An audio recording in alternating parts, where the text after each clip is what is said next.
Good morning. Wow. Good morning. I've got my Born of Osiris shirt on today, guys. You know that we support the band.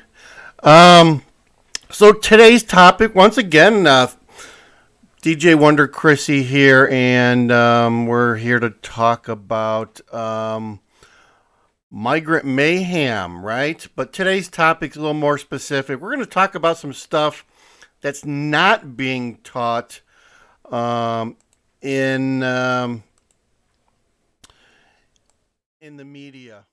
Okay, so I know you guys are very faithful. You watch a lot of my videos, and I'm thankful that you watch. We're getting loads of views on the migrant stuff, and I want to say that like almost 100% of people are passionate patriots on this topic, um, which surprised the hell out of me. It really did. And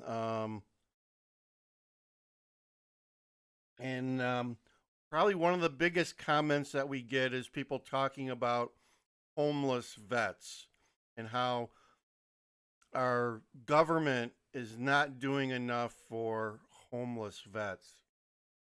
And that's true. That's very true.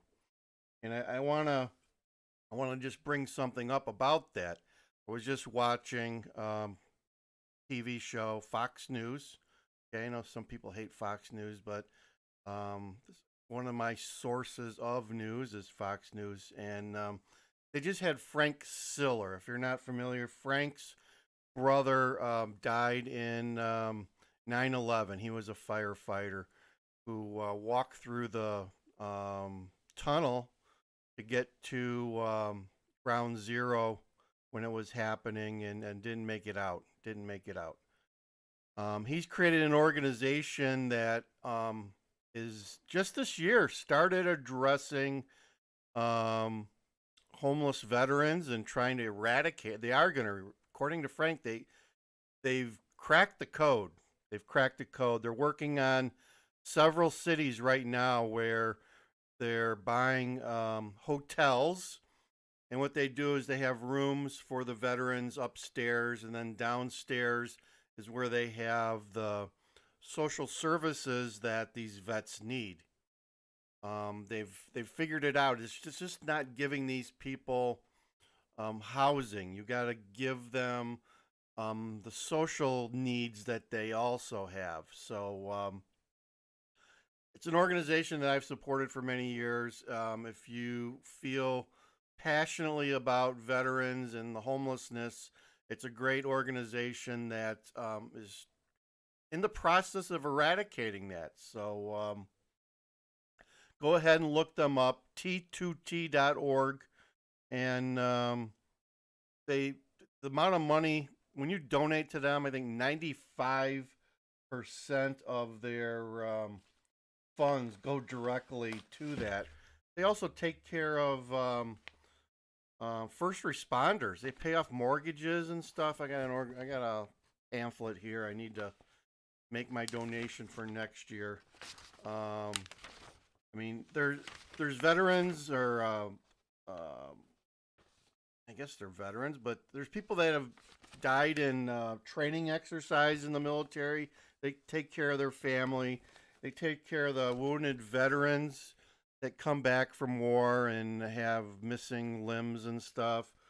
They take care of them. They take care of, like I said, first responders who have died. They take care of their mortgages. Um, the vets like this, they actually buy them or build them a house, or renovate their house if they have one, so it's handicap accessible. First responders, they pretty much pay off their mortgage. I know actually here, a couple towns over, like 3 years ago, we had a state trooper who lost his life, and they came in and took care of his family. So great organization, t2t.org. And they're working on that veteran aspect that so desperately needs to be addressed. So, as I said earlier, I want to talk about things that are not making the news. And I mean, the mainstream media just cuts across the top, right? Um, One of the things you're not going to hear about Chicago is this is just the start. This is just the start. I saw on quick video. I can't find it now, but Myra Flores from Texas. She's a Republican, a GOP congressperson, House of Rep, um, that was voted in about 2 years ago, and it was for a special election. Got voted out. I think she's going to run again, but her district is on the border there. She was up in Chicago, Illinois.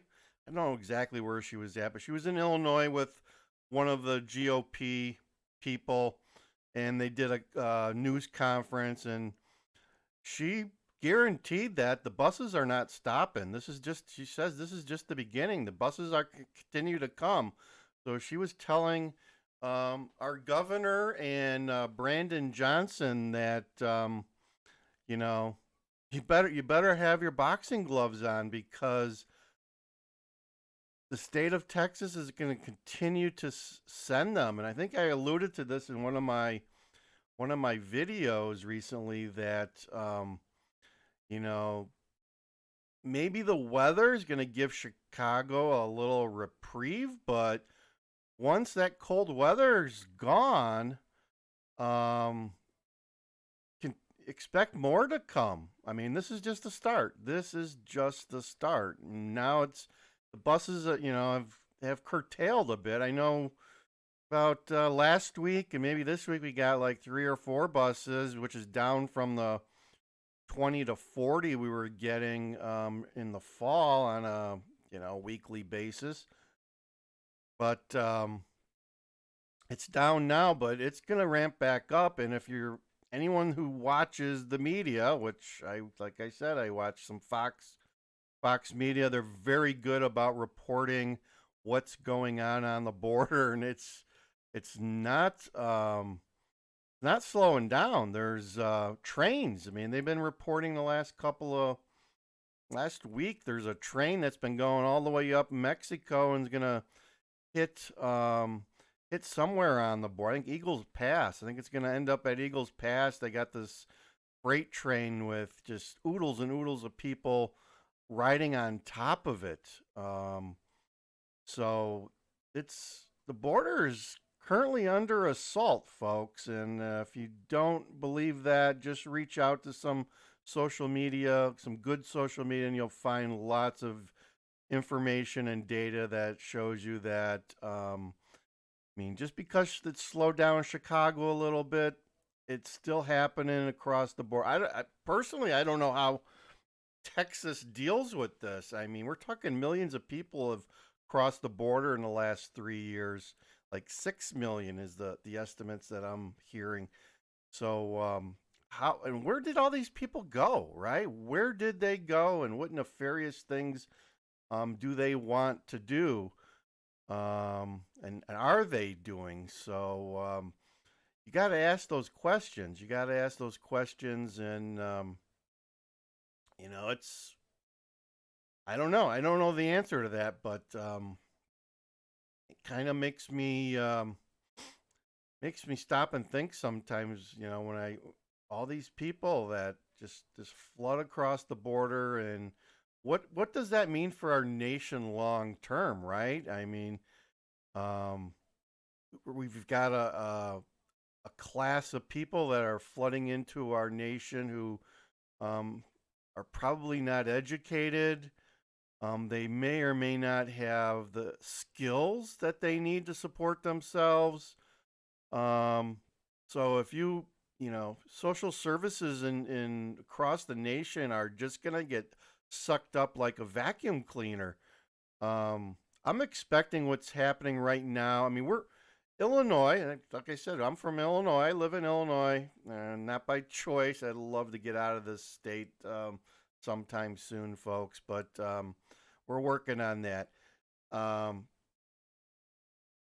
we follow the footprint of California and New York.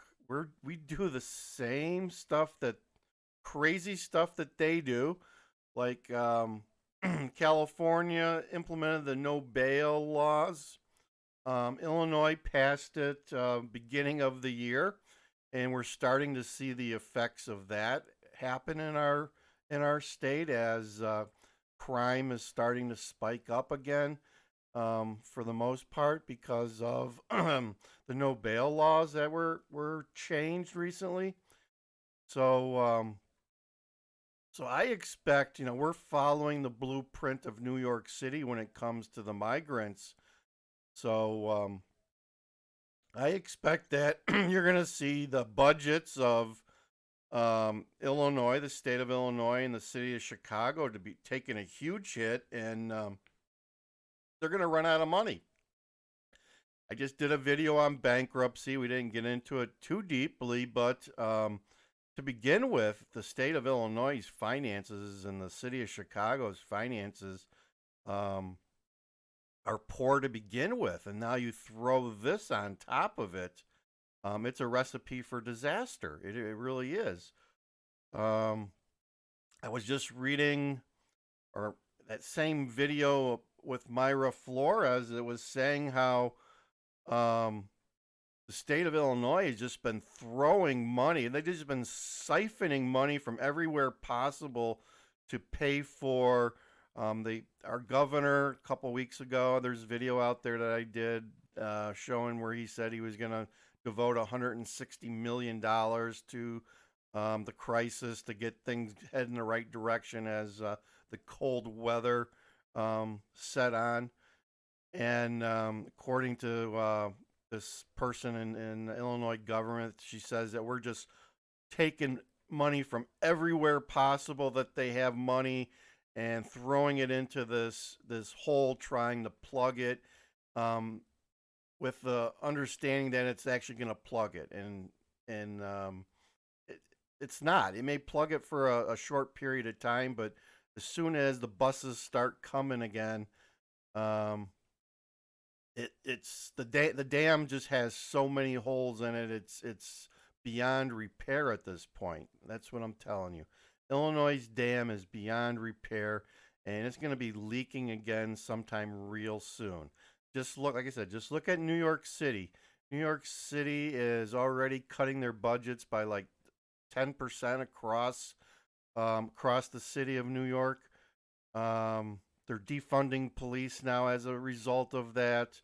And we know what that means, right? It's going to be more and more egregious crime for the people that follow the laws, right? We're seeing it here too, right? I did a video. I showed you there's like 4 or 5 cases where migrants were arrested for stealing. I just saw one a couple days ago where they arrested a migrant because he was beaten up on his wife over here in Lake County.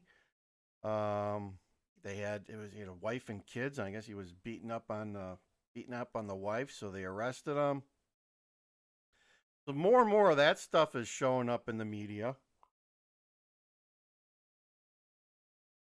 WGN did a video where they were interviewing 3 brothers or cousins or something, and they had just gotten here in the last couple of days, and it was during the cold weather. They showed them someone had given them a water bottle, and it was already frozen.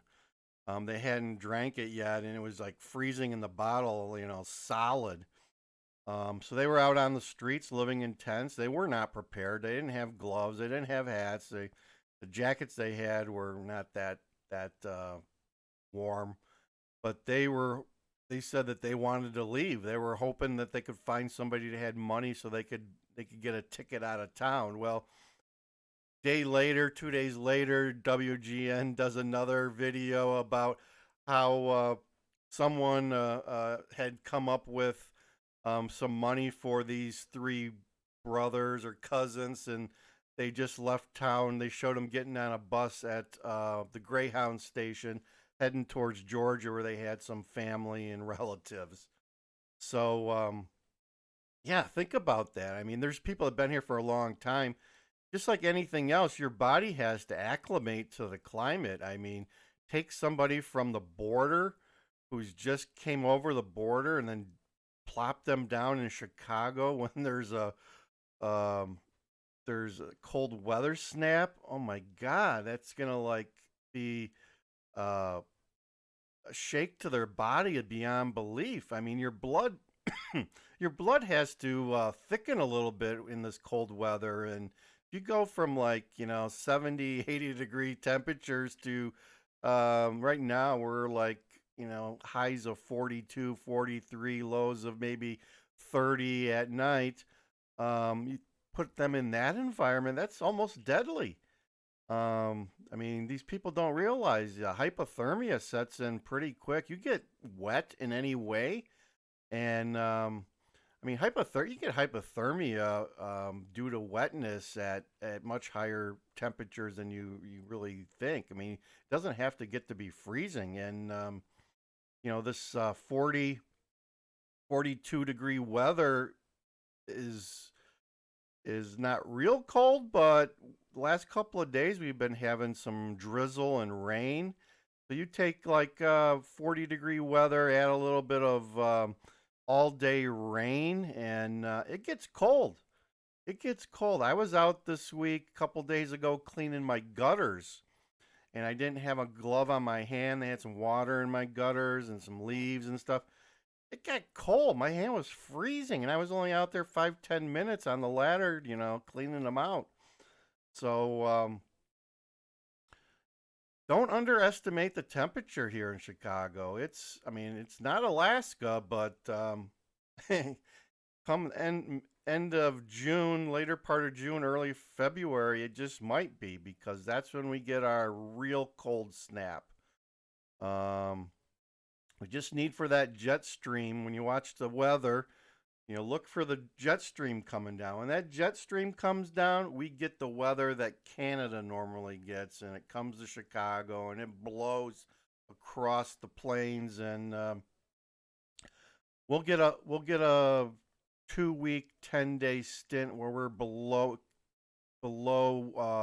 zero wind chill, like 10, 20 degrees um, below zero for 10 days to 2 weeks. And that's the type of weather you just want to stay at home. You just want to stay at home. You don't even want to go out. You'll wear thermal underwear. You'll have gloves on and the whole 9 yards. I mean, if you do go out and you park your car somewhere, if it's windy, you get to the point where you park based on what way the wind's blowing, because you don't want that wind blowing on your battery and your radiator in your car and freezing up your car and making it not able to start. Um, so things like that start happening. So I don't know. I mean, these migrants are here illegally. They should not be here. It looks like Chicago has gotten them off the streets. And as someone said, it was like a last minute rush. We paid a bunch of churches some money, some philanthropist, right? We don't know who, came up with $350,000 to make donations to these like 20 churches that were going to take some of these people in off the streets. Makes you wonder, it's like, what's the purpose of a church, right? These churches waited around until someone offered to give them some money to do this. How generous of those churches, right? Oh my, oh my. What a evil web we weave.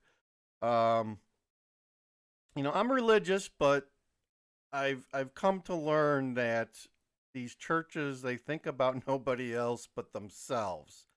And I also did a video on NGOs. Here in Chicago, we've got Catholic Services of the Archdiocese of Chicago who's doing a lot of work with wraparound services and housing, and don't think that they're doing it out of the kindness of their heart. Um, there's organizations such as the Salvation Army and what's it, Catholic Charities again, and there's probably some other religions that have charity arms down there at the border. They're basically giving away plane and bus tickets to migrants once they get released and pushing them all over the United States. And where do you think they're getting the money for that? It's coming from our government, because they're classified as non-government organizations or NGOs, and they do the purpose of an NGO is to do the dirty work of the government, so the government can say, well, we didn't do that. They may have paid for that, but they didn't actually do it. Someone else did it for them. And what happens is our government compensates those agencies to do that stuff. So when you go to church, if you're religious and go to church and you hear your church asking for money, you got to ask, well, why are they asking for money, and what is it they're going to do with it? Because it's possible, quite possible now, that some of these churches are going to be helping illegal people with your money. That's why I quit giving to the Salvation Army, because they were one of the, they've gone on like media lockdown for them. You don't hear anything about Salvation Army and the migrants anymore in Chicago. I don't know.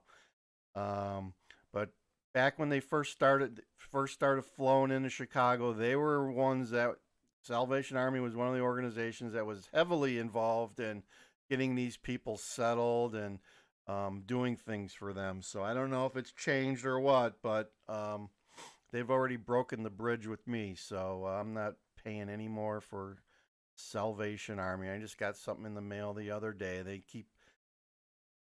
I've gotten like 3 mailings for them in the last month, so it makes you wonder if they're such a desolate organization, how can they afford to send out 4 different mailers to me in a month?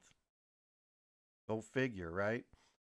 All right, so it looks I'm at 20 minutes already, so I'm going to end here. It's good talking to you guys. Look for more Migrant Mayhem videos out there, and consider making a donation to T2T.org or Tunnel to Towers, and the Siller Foundation and what they're doing to help our veterans. And you can do, maybe I'll try to dig up some more information, but I know they're actively doing some of these hotels in like 5 or 6 cities as I speak, and they'll be opening some of those up real soon. So great organization, doing great work, and great place to make a donation. So DJ Wonder Chrissy over and out. I thank you. Like, share, and subscribe. That helps, guys. We need to beat the algorithm, and you've been helping me do that. Watch our channel. Like I said, we got a lot of other content. We're just not about migrants. We got some casino stuff going on. We got some foodie stuff going on. I do car shows. I'll be putting some car show stuff out there. We got a little bit of everything on our channel, which is, you don't see that anymore on channels on YouTube. They seem to be very narrowly focused. We are pretty wide in breadth. We bring you guys lots of content.